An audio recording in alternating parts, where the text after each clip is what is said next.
Hello everyone. Career Infinity mathematics के online platform पर मैं इंजीनियर मनीष सुमन आपका स्वागत करता हूं। आज के वीडियो में हम लोग दो फंक्शन को कंबाइन करना सीखेंगे, यानी दो फंक्शन को मिलाकर उसका कंपोजिट फंक्शन निकालना सीखेंगे। ठीक है, यानी हमारा आज का टॉपिक है कंपोजिशन ऑफ फंक्शंस। समझते हैं थोड़ा सा एरो डायग्राम से। जैसे मान लेते हैं कि यह एक सेट है ए, दूसरा ये सेट है बी, और यह एक तीसरा सेट है सी। ठीक है, ए का एक आर्बिट्ररी एलिमेंट लेते हैं हम लोग एक्स। ए से बी फंक्शन डिफाइन है, आपका नाम है उसका एफ। अब एफ फंक्शन में एक्स इनपुट डालेंगे तो यहां क्या आएगा, एफ ऑफ एक्स। इसको हम मान लेते हैं y, y is equal to f of x. अब चलिए एक फंक्शन हम कंसीडर कर रहे हैं बी टू सी, जिसका नाम दे रहे हैं जी। इसका एक आर्बिट्ररी एलिमेंट जेड माने तो z is equal to g of क्या होगा, वाई। यानी क्या, जी ऑफ वाई की जगह पे क्या लिख दोगे, एफ ऑफ एक्स। ठीक है, एक फंक्शन है एफ ए टू बी, दूसरा फंक्शन है जी बी टू सी। अब हमें क्या करना है, इन दोनों फंक्शन को कंपोजिट करना है। एक बात ध्यान से देखिएगा, फंक्शन एफ का डोमेन ए है और कोडोमेन बी है। उसी तरह फंक्शन जी का डोमेन बी है और कोडोमेन सी है। अब हमें एक डायरेक्ट फंक्शन बनाना है ए टू सी, तो उस फंक्शन का नाम होगा, एक फंक्शन डायरेक्ट हो गया, ये हो जाएगा आपका गॉप, यानी g of f of x. ठीक है, अब एक बात समझिए, इस फंक्शन का देखिए, ये फंक्शन एफ, ये फंक्शन जी, और ये फंक्शन आपका गॉप। यानी गॉप जो फंक्शन है उसका डोमेन क्या होगा, ए का डोमेन हो जाएगा। ठीक है, अब इसको थोड़ा सा इसका डिफिनेशन हम लोग लिखते हैं, समझने का प्रयास करते हैं। जो भी हमने कहा उसी को लिख रहे हैं। Let f such that A to B, diagram में देखिए बिल्कुल क्लियर है, and g such that B to C be two given functions.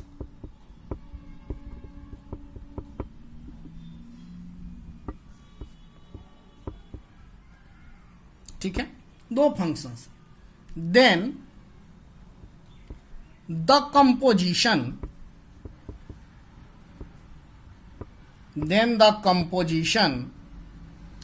Of f and g denoted by, कैसे डिनोट करेंगे इनके कंपोजिशन को, gof, g o f, denoted by gof is the function defined as, या defined by, कुछ भी लिख लीजिए, defined by गॉप। Diagram को ध्यान से देखिएगा, यह डोमेन ए हो गया और कोडोमेन क्या हो गया, सी हो गया। यानी गॉप किस ए टू सी डिफाइन होगा, सच दैट गॉफ ऑफ एक्स बराबर क्या, g of f of x. किसके लिए, फॉर ऑल एक्स जो कि सेट ए का मेंबर है, for all x belongings to a. Clear है। अब यहां एक बात आपको समझ में आ रही होगी कि ये जो गॉप फंक्शन है, इसका जो डोमेन है वह फंक्शन एफ के डोमेन के बराबर है। तो यहां लिखेंगे clearly, domain of gof is equal to domain of f। अब और समझिएगा, यहां गॉफ कब डिफाइन होगा, गॉफ कब डिफाइन होगा यह भी जानना जरूरी है। Also Gauff is defined only when range of F, function F का जो रेंज होगा वो क्या होना चाहिए, सबसेट होना चाहिए डोमेन ऑफ जी के। समझिए इस बात को, हम क्या कह रहे हैं कि इस फंक्शन का जो रेंज होगा, यहां इस फंक्शन का क्या होना चाहिए, डोमेन का सबसेट होना चाहिए। यदि नहीं होगा तो ये फिर गॉफ डिफाइन नहीं होगा। अब हमने यहां गॉफ की बात की थी। अब एक बात समझिए, पहले एफ रखा था, यदि पहले जी रख देते बाद में एफ रख देते तो एक यहां भी कंपोजिट फंक्शन बनता, लेकिन उस फंक्शन का नाम गॉफ नहीं होकर फॉग हो जाता। क्लियर है ना। बिल्कुल सिमिलर वे में हम लिख सकते हैं fog is defined only when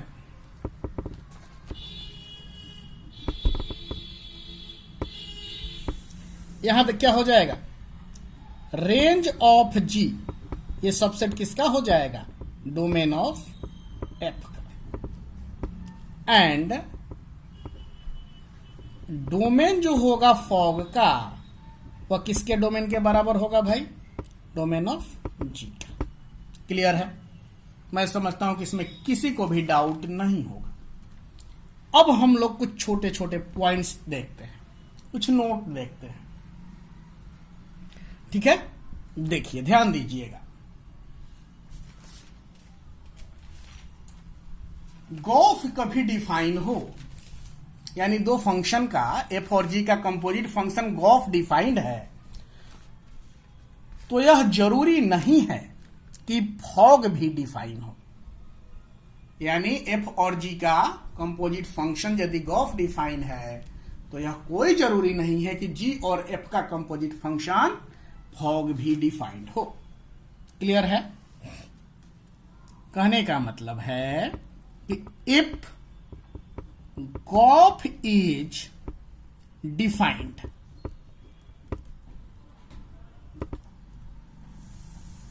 then it is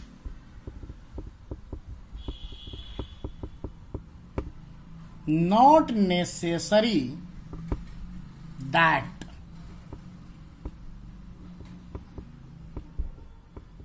fog is defined,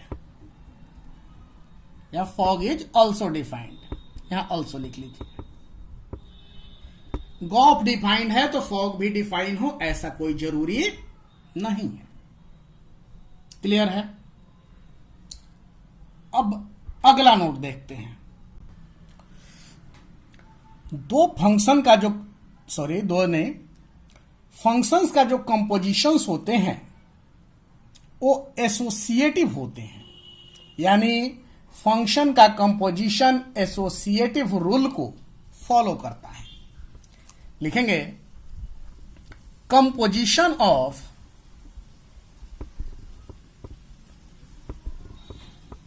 functions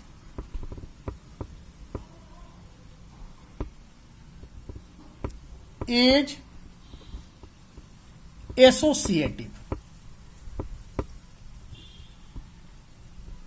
that is if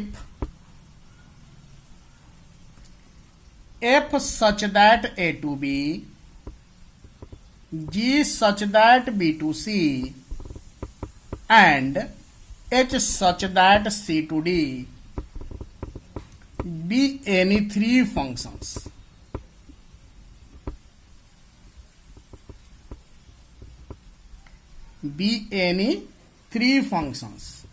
then ho gauge is equal to hog of। ठीक है ना। HO gof is equal to hog of, ये equal होगा। अगला note देखते हैं, composition of two 1 1 onto function, यानी दो 1 1 अनटू फंक्शन का जब हम कंपोजिशन करेंगे तो जो रिजल्ट आएगा वह भी 1 1 अनटू ही होगा। नेक्स्ट पॉइंट है, composition of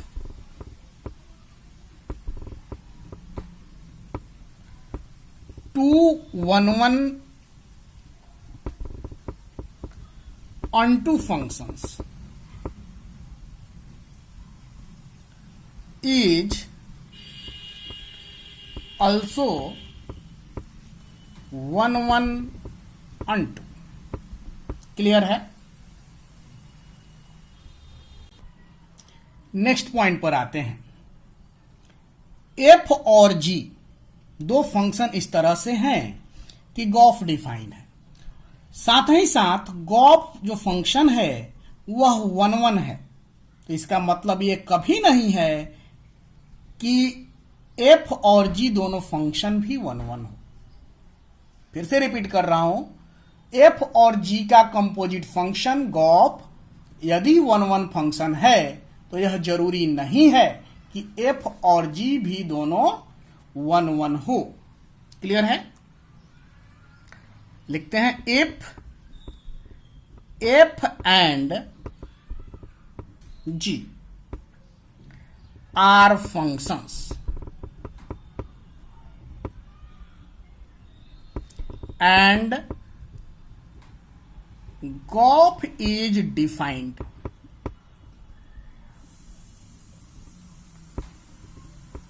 then gop is 1 1 does not necessarily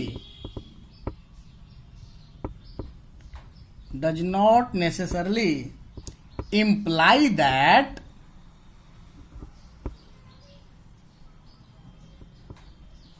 both G and F are 1 1। Clear है?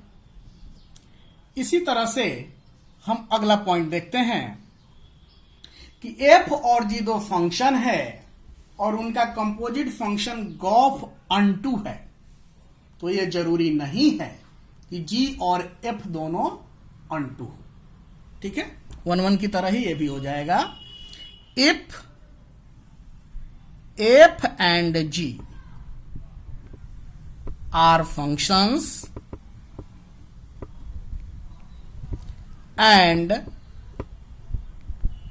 goph is defined,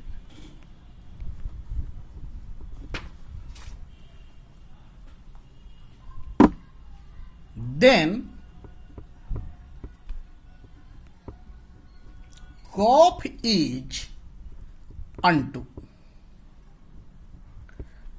does not implies, या सर लिखते हैं, does not necessarily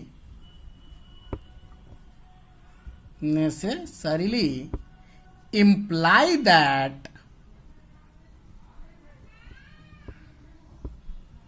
G and F are unto, G and F are unto। Clear है? अब हम लोग क्या करेंगे, कंपोजिट फंक्शंस पर कुछ प्रॉब्लम सॉल्व करेंगे। हेडिंग देते हैं, problems based on composite function या composition of functions. Problems based on composition of functions. Question लेते हैं, लेट एफ सच दैट 2 3 4 5 2 3 4 5 9 एक फंक्शन एफ है, and g such that 3 4 5 9 to 7 11 15 be functions defined as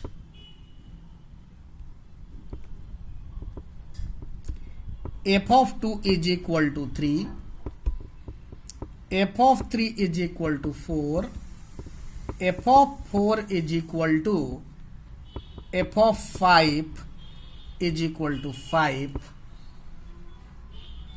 and g of 3 is equal to g of 4 is equal to 7, and g of 5 is equal to g of 9 is equal to 11. Find gof. Clear है? अब देखिए question में क्या क्या given है और हमें क्या निकालना है, पहले इस बात को समझना होगा। जो जो गिवन है उसको लिखते हैं। कभी भी क्वेश्चन सॉल्व करिएगा सिस्टमेटिक वे में सॉल्व करना है, क्योंकि आप लोग देख रहे हैं कल परसों ही सीबीएसई का रिजल्ट आया है और रिजल्ट की कंडीशन कैसी है। ऑन एवरेज बहुत सारे बच्चों के मार्क्स बहुत ही कम आए हैं। कारण क्या है? जो सिस्टमेटिक नहीं लिखेंगे उनको मार्क्स नहीं मिलेगा। बिहार बोर्ड की बात कुछ और थी, लेकिन सीबीएसई में ऐसा नहीं होना है। बिहार बोर्ड में भी बहुत बेहतर मार्क्स उन्हीं के आए हैं जिनने बहुत सिस्टमेटिक लिखा था, और जो सिस्टमेटिक नहीं लिखेंगे सीबीएसई तो भाई उनको उनकी औकात दिखा ही देगी। जैसा आप लोग देखे हैं बहुत बच्चे एवरेज बिलो स्कोर किए हैं, इसके लिए राइटिंग स्किल रिस्पॉन्सिबल है। खैर क्वेश्चन को देखिए क्या क्या गिवन है।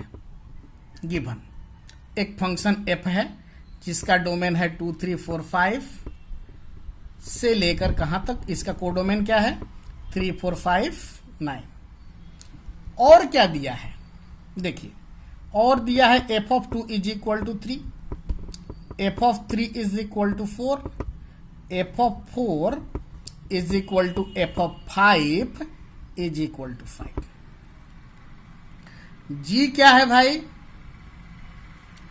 3 4 5 9 इसका डोमेन है और कोडोमेन है 7 11 15। फंक्शन कैसे डिफाइन है?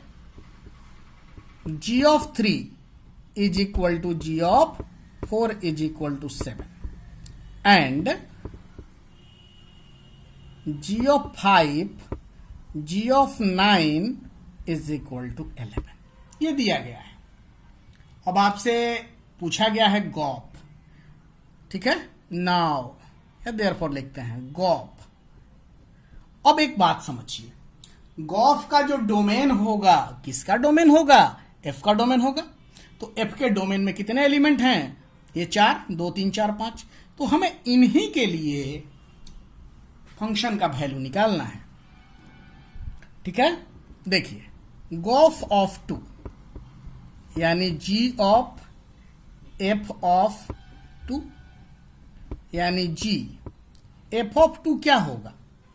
F of 2 is equal to 3 और g of 3 is equal to क्या है 7। क्लियर है? अब चलें गॉफ 2 के बाद क्या 3, तो गॉफ 3 क्या हो जाएगा g of f of 3। G f of 3 का वैल्यू 4, तो जी ऑफ 4, जी ऑफ 4 का वैल्यू क्या 7। उसी तरह से गॉफ 4 निकालेंगे यानी जी ऑफ एफ ऑफ 4 यानी जी एफ ऑफ 4 का वैल्यू 5 है और जी ऑफ 5 का वैल्यू क्या है 11 है। उसी तरह से गॉफ 5 यानी g of f of 5, f of 5 का वैल्यू 5 और जी ऑफ 5 का वैल्यू 11। तो यही इसका आंसर हो गया। आपसे गॉफ निकालने को कहा गया था, तो गॉफ 2, 3, 4, 5 सबके लिए निकाल लिए, 7, 7, 11, 11, यही इसका सॉल्यूशन है, आंसर। क्लियर है? अब हम लोग आते हैं नेक्स्ट क्वेश्चन पर।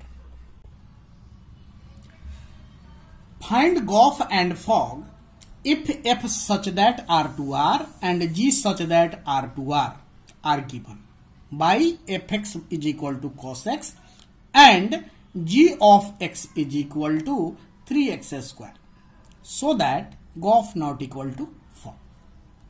यही क्वेश्चन है। कैसे सॉल्व करेंगे?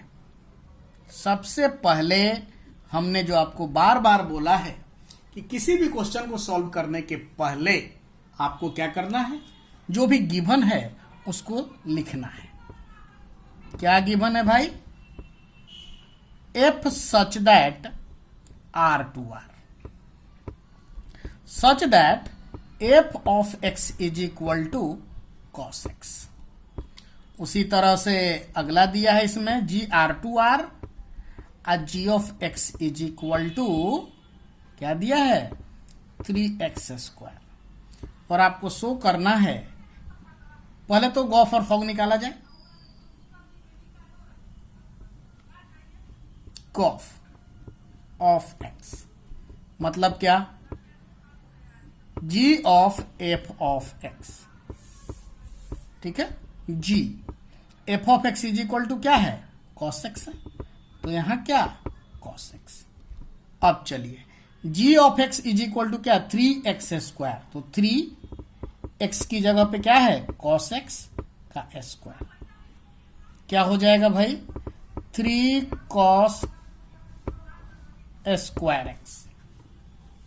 क्लियर है?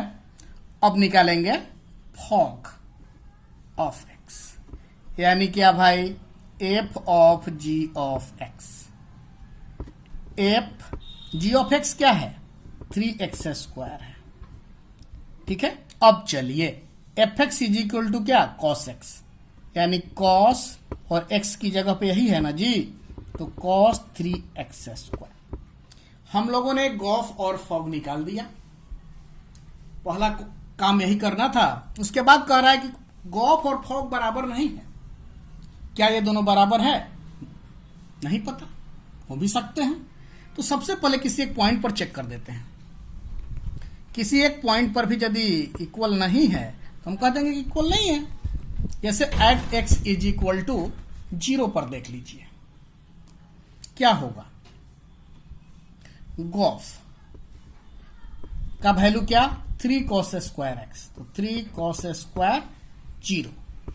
तो cos 0 का वैल्यू आपको पता है कि 1 होता है, तो 3 इंटू 1 का square is equal to 3। Fog निकालना भाई, फॉग बराबर क्या दिया है, cos 3x square, cos 3 x की जगह पे 0 ना, यानी क्या, cos 0 इज इक्वल टू क्या, 1। हम क्या देख रहे हैं, cos 3 आ गया और फॉग क्या आ गया, 1 आ गया, मतलब ये दोनों बराबर नहीं है। हेंस फॉग, पहले गॉफ लिखा, gof not equal to fog. यही हमको शो करना था, तो हमने इसको दिखा दिया, प्रूव्ड। क्लियर है? अब आते हैं नेक्स्ट क्वेश्चन पर। नेक्स्ट क्वेश्चन कह रहा है कि so that if F such that r minus 7/5 to r minus 3/5 is defined by fx is equal to 3x plus 4 divided by 5x minus 7 and g such that r minus 3/5 to r minus 7/5 is defined by g of x is equal to 7x plus 4 divided by 5x minus 3. Then fog is equal to IA and gauf is equal to IB, where A is equal to r minus 3/5, B is equal to r minus 7/5. IA, identity function of x is equal to x for all x belongs to A. IB of x is equal to x for all x belongs to B are called identity function। यहां दे दिया है कि identity functions हैं on sets A and B respectively. ठीक है, आपको यहां करना क्या है, दिखा देना है कि फॉग जो है आइडेंटिटी फंक्शन है, गॉफ जो है आइडेंटिटी फंक्शन है। इस क्वेश्चन में यही करना है। तो सबसे पहला काम जो हम करेंगे, क्वेश्चन में जो गिवन है उसको नोट डाउन करेंगे। क्या गिवन है भाई, देखिए ए दिया है, ए इज इक्वल टू क्या, r-3/5। बी दिया है r-7/5। और क्या दिया है, फंक्शन f दिया है r-7/5 है ना, यानी फंक्शन दिया है b2a such that f of x is equal to 3x plus 4 by 5x minus 7। यहां क्या है, g r-3/5 यानी क्या, a to b, g of x is equal to 7x plus 4 divided by 5x minus 3। ये given है। आपको दिखाना है कि गॉफ और फॉग दोनों आइडेंटिटी फंक्शन है। ठीक है, चलिए कैसे देखते हैं। देयरफॉर गॉफ ऑफ एक्स क्या हो जाएगा भाई, g of f of x. ठीक है, g f of x is equal to क्या दिया गया था, 3x plus 4 divided by 5x minus 7, ये ना दिया है। अब चलिए g of x is equal to क्या दिया है भाई, 7x plus 4 divided by 5x minus 3। 7x 7x की जगह पे ये पूरा आएगा ना, लिखिए 3x plus 4 divided by 5x minus 7 plus क्या 4 डिवाइडेड बाई 5x minus 3, तो 5x की जगह पर ये पूरा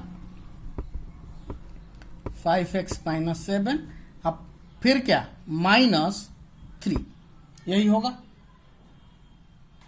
चलिए इसको सॉल्व करते हैं।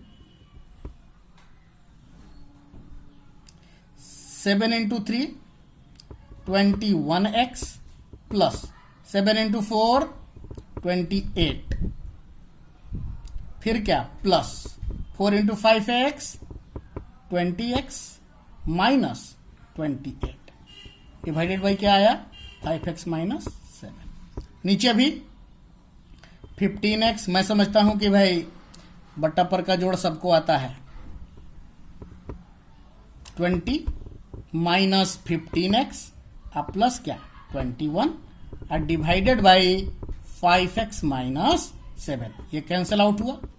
अब देखिए यहां -28 प्लस 28 गया, 21x प्लस 20x क्या आएगा 41x।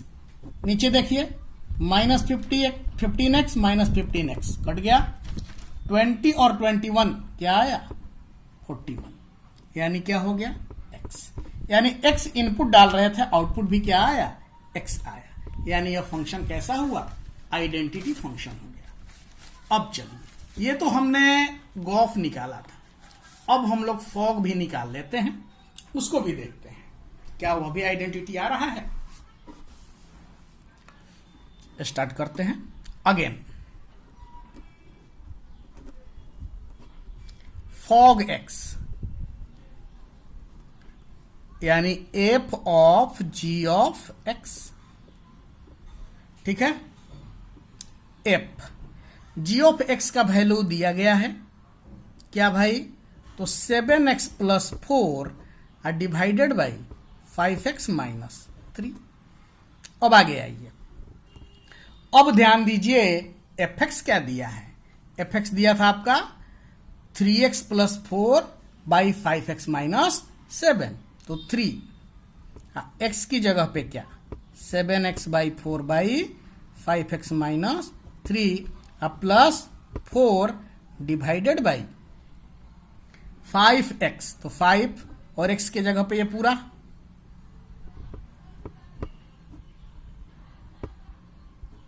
-7। इसको हल किया जाए, देखिए 3 into 7 21x plus 3 into 4 12 plus 5x into 4 5x into 4 क्या हो जाएगा 20x माइनस 12 डिवाइडेड बाई क्या 5x माइनस 3। और मैं इस पे अब ज्यादा ध्यान नहीं दे रहा हूं क्योंकि आप सबको आता है ये सब चीजें। 5 into 7x 35x plus 20 minus 35x minus minus plus 21 divided by 5x minus 3। ठीक है, ये कैंसिल हुआ, -12 प्लस 12 गया, क्या आ गया भाई 41x। नीचे देखिए ये कैंसिल आउट हुआ, 20 और 21 41, दैट मीन क्या x। क्लियर है। हमने क्या देखा कि दोनों कंडीशन में गॉफ और फॉग क्या आ रहा है, एक आइडेंटिटी फंक्शन आ रहा है। तो कंक्लूड कर दिया जाए 10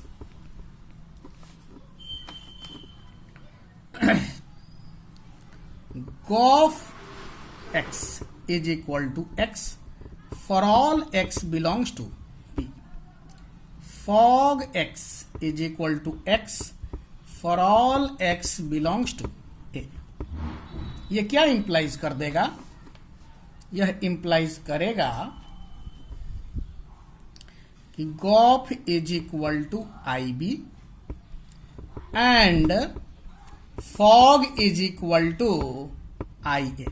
हमें यही प्रूव करना था, प्रूव्ड। अब आते हैं नेक्स्ट क्वेश्चन पर। नेक्स्ट क्वेश्चन कह रहा है कि so that if f such that a to b and g such that b to c are 1 1। आपको दिखाना है कि यदि f और g 1 1 है तो गॉफ जो होगा वह भी 1 1 होगा। चलिए कैसे 1 1 के लिए याद करिए क्या करते थे, f of x1 is equal to f of x2 लेके चलते थे, और यदि x1 और x2 बराबर आ जाता था तो हम कहते थे कि फंक्शन 1 1 है। बिल्कुल उसी तर्ज पर इसको भी सॉल्व करेंगे। देखिए कैसे, बात गॉफ की हो रही है तो let gof of x1 to gof of x2, ये दोनों लेके चलेंगे, इक्वल लेके चलेंगे और x1 बराबर x2 ला देंगे तो हमारा काम हो जाएगा। देखिए कैसे, g f ऑफ x1 इधर क्या हो जाएगा g f ऑफ x2। अब बताइए, तो क्वेश्चन में गिवन है कि g जो है 1 1 फंक्शन है, तो g something, g of something is equal to g of something, तो इतना इज इक्वल टू इतना होगा। जब g 1 1 है तो g, इसको x1 समझिए ना और इसको x2 समझिए, तो g of x1 is equal to g of x2, तो यह क्या इंप्लाइज करेगा कि x1 is equal to x2। क्यों? क्योंकि g 1 1 है, यानी यहां पर क्या है f ऑफ x1, यह किसके बराबर हो जाएगा f ऑफ x2 के। क्यों होगा ऐसा यहां मेंशन करेंगे, since g is 1 1।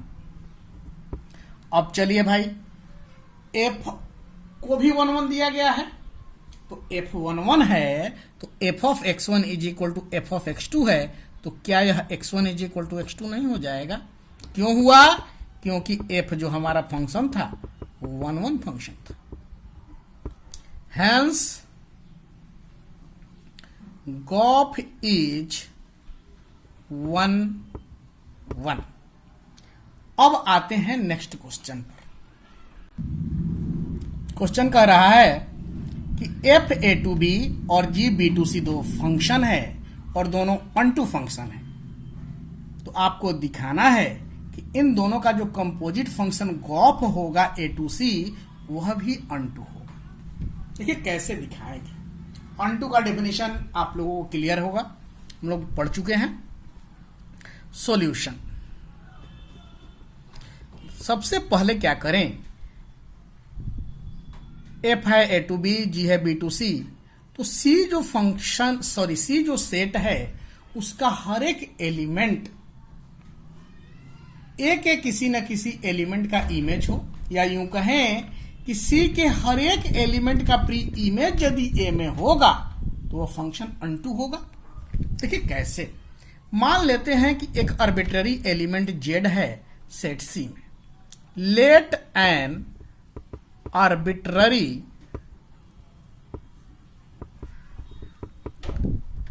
Element z belongs to C. There exists a pre-image Y of Z under G such that G of Y is equal to Z because G is onto। ठीक है, हमने क्या किया, एक Z मान लिया arbitrary element set C में, तो इसका प्री इमेज होना चाहिए G के तहत किस में, सेट B में। Exist a pre image Y of Z under G such that G of Y is equal to Z। क्यों, क्योंकि G एक अनटू फंक्शन है। G अनटू है तो G के हर एक एलिमेंट का एक प्री इमेज होना चाहिए। तो हमने मान लिया कि C का एलिमेंट माने थे हम Z, और B टू C फंक्शन था आपका G, तो B में इसका प्री इमेज Y है। फिर चलिए further,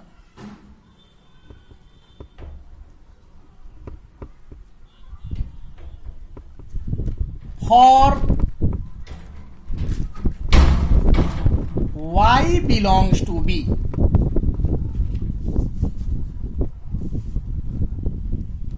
Y belongs to B, there exists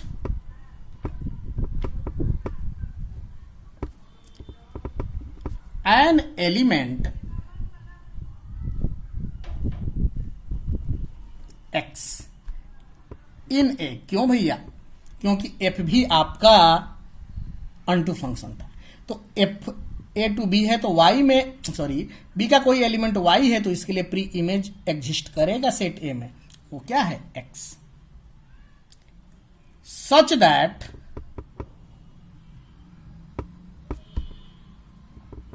F of x is equal to y. क्यों, तो रीजन लिखेंगे, because f is onto, therefore gof of x is equal to क्या, g of f of x, यानी क्या, g of y is equal to क्या, z। ठीक है, हम क्या देख रहे हैं कि इस z का जो कि सेट सी का मेंबर था, गॉफ में एक्स प्री इमेज मिल गया तो गॉफ भी क्या हो जाएगा, अनटू हो जाएगा। दस गॉफ इज अनटू। अब आते हैं नेक्स्ट क्वेश्चन पर। क्वेश्चन कह रहा है कि एफ और जी दो फंक्शन इस तरह के हैं कि गॉफ डिफाइन है, ठीक है, और गॉफ जो है 1 1 है। हमने नोट में लिखा था इस पॉइंट को, उसी को आपको प्रूव करना है। तो कह रहा है कि are f and g both necessarily 1 1, यानी दो फंक्शन का कंपोजिट फंक्शन 1 1 है, तो क्या दोनों फंक्शन 1 1 होंगे? हम जानते हैं कि ऐसा जरूरी नहीं है, तो उसी को बस एग्जांपल से दिखा देंगे, हमारा काम हो जाएगा। देखिए कैसे, मान लेते हैं कि एक फंक्शन है एफ सच दैट 1 2 3 4, इसका कोडोमेन ले लेते हैं 1 2 3 4 5 6 और फंक्शन मान लेते हैं कि डिफाइन है f of x is equal to x, सभी एक्स के लिए, फॉर ऑल एक्स। एक दूसरा फंक्शन लेते हैं जी, such that 1 2 3 4 5 6 2 1 2 3 4 5 6 such that g of x is equal to x for x is equal to 1 2 3 4। जब x का वैल्यू ये है तो g ऑफ x का वैल्यू x है, और इसका वैल्यू 5 है कब, जब x का वैल्यू 5 है और 6 है। ठीक है, अब देखिए हम दिखाएंगे कि इन दोनों फंक्शन का जो कंपोजिट फंक्शन है वह क्या है, 1 1 है, लेकिन ये दोनों फंक्शन 1 1 नहीं है। देखिए कैसे, सबसे बेहतर तरीका हम इसको एरो डायग्राम से दिखा दें। देखिएगा 1 2 3 4 1 2 3 4 5 6, यहां क्या 1 2 3 4 5 6, यहां से ये क्या, कौन सा फंक्शन है, एफ है, और ये कौन सा है, जी है। देखिए ध्यान से, f of x is equal to x, यानी जो इनपुट डालेंगे आउटपुट भी वही होगा। क्लियर है। यहां देखिए एक्स 1 से 4 तक है तो g of x is equal to x, यानी 1 का 1 2 का 2 3 का 3 4 का 4। फिर देखिए एक्स का वैल्यू 5 और 6 है तो जी ऑफ एक्स क्या है, 5 है, यानी इसका भी इमेज यही और इसका भी इमेज। अब ध्यान से देखिए, गॉप 1 का इमेज 1, 2 का 2, 3 का 3, 4 का 4, यानी गॉप जो है 1 1 है। लेकिन क्या एफ और जी दोनों 1 1 है? आपको ये तो दिख रहा है कि एफ 1 1 है, लेकिन क्या जी 1 1 है? नहीं है। क्यों? क्योंकि 5 का भी इमेज 5 है और 6 का भी इमेज 5 ही है, यानी मेनी वन फंक्शन है। बात समझ में आई? यानी कहने का मतलब है कि दो फंक्शन का जो कंपोजिट फंक्शन है वह 1 1 है, तो कोई जरूरी नहीं है कि दोनों फंक्शन भी 1 1 फंक्शन हों। क्लियर है? कंक्लूड कर दिया जाए। देन हम क्या देख रहे हैं कि gof x is equal to x, सभी एक्स के लिए, फॉर ऑल एक्स। क्लियर है? ये आपको क्या शो कर रहा है? विच शोज दैट गोफ is 1 1 but G is clearly not 1 1, यानी गॉफ आपका 1 1 है तो G और F भी 1 1 हो ऐसा जरूरी नहीं है। अब आते हैं नेक्स्ट क्वेश्चन पर। नेक्स्ट क्वेश्चन पे आते हैं। कह रहा है कि are f and g both necessarily onto if gof is 1 2। Gof 1 2 है तो क्या एफ और जी भी अनटू हो ऐसा जरूरी है? देखिए कैसे दिखाएंगे इस क्वेश्चन को। सॉल्यूशन, मान लेते हैं कि एक फंक्शन है F 1 2 3 4 2 1 2 3 4 such that f of 1 बराबर 1, f of 2 बराबर 2, f of 3 is equal to 3, sorry एक साथ लिख लेते हैं, f of 3 is equal to f of 4 is equal to 3। ठीक है, एक और फंक्शन लेते हैं g 1 2 3 4 2 1 2 3 such that g of 1 is equal to 1, g of 2 is equal to 2, g of 3 is equal to g of 4 is equal to 3। हम consider कर लिए कि दो फंक्शन है जो इस तरह से डिफाइंड है। अब देखिए इन दोनों का कंपोजिशन हम निकालते हैं, यानी गॉफ निकालते हैं।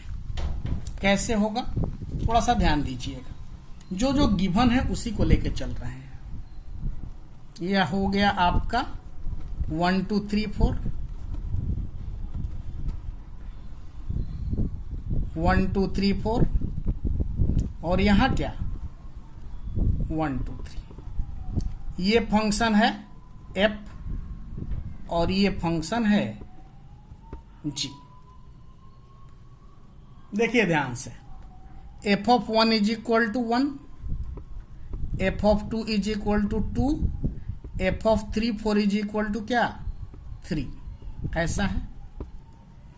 अब देखिए तो g ऑफ 1 क्या 1, g ऑफ 2 2, g ऑफ 3 4 क्या दिया है 3। अब ध्यान से देखिए, क्या यह फंक्शन अनटू है? गॉफ की जो बात कर रहे हैं तो गॉफ यही ना, गॉफ का कोडो में नहीं है। हर एक एलिमेंट का इधर प्री इमेज है, 1 का 1, 2 का 2, 3 का देखिए 3 का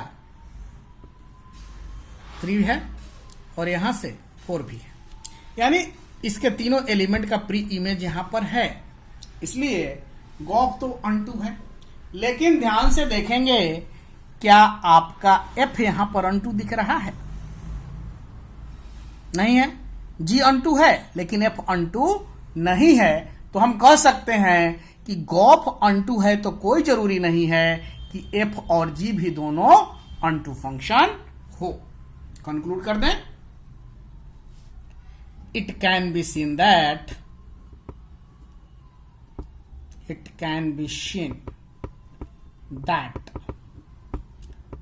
gop is unto but f is not unto। Clear है? यानी कहने का मतलब है कि गॉफ अनटू है तो f और g अनटू हो ऐसा जरूरी नहीं है। अब हम लोग आते हैं नेक्स्ट क्वेश्चन पर। क्वेश्चन कह रहा है f such that 1 2 3 to abc be 1 1 and unto function. यह फंक्शन किस तरह से डिफाइन है? f of 1 is equal to a, f of 2 is equal to b and f of 3 is equal to c। आगे कह रहा है कि so that there exist a function. आपको दिखाना है कि एक ऐसे फंक्शन g का अस्तित्व है कि g such that A B C 2 1 2 3 such that gof is equal to I X, fog is equal to I Y, where x is equal to 1 2 3, y is equal to A B C. कहने का मतलब है कि एक function f दिया गया है और क्वेश्चन आपसे कह रहा है कि आपको दिखाना है कि एक ऐसे फंक्शन g का अस्तित्व है, एग्जिस्टेंस है, जिसके लिए गॉफ आई एक्स हो जाएगा और फॉग आई वाई हो जाएगा, यानी कि गॉफ और फॉग आइडेंटिटी फंक्शन हो जाएंगे। क्लियर है? देखिए कैसे। सॉल्यूशन क्या गिवन है? f दिया गया है, कैसे 1 2 3 2 ABC such that f of 1 is equal to a, f of 2 is equal to b और f of 3 is equal to c। हम एक के फंक्शन कंसीडर कर रहे हैं, consider g such that abc2 1 2 3। यह किस तरह से डिफाइन कर दें कि g of a is equal to 1, g of b is equal to 2 और g of c is equal to 3। ठीक है? और क्या दिया है? यह भी दिया है कि x इज इक्वल टू 1 2 3 और y is equal to A B C, इतना गिवन है। अब देखिए दोनों को हम बारी बारी से दिखाते हैं, गॉफ को भी और फॉग को भी। ध्यान दीजिएगा, गॉफ पहले लेके चलें।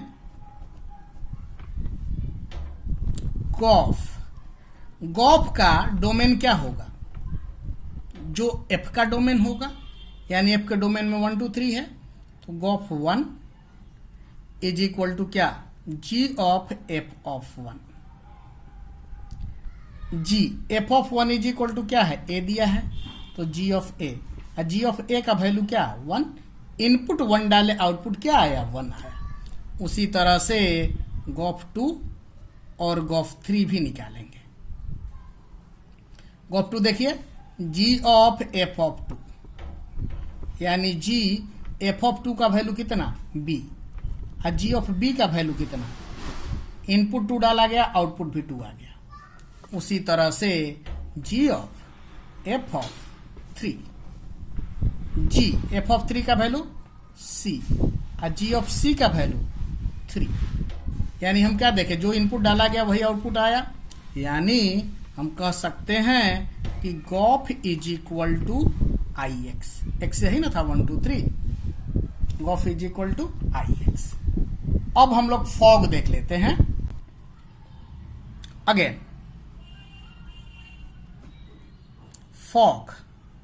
फॉग में डोमेन किसका हो जाएगा? जो जी का डोमेन होगा वही फॉग का डोमेन होगा।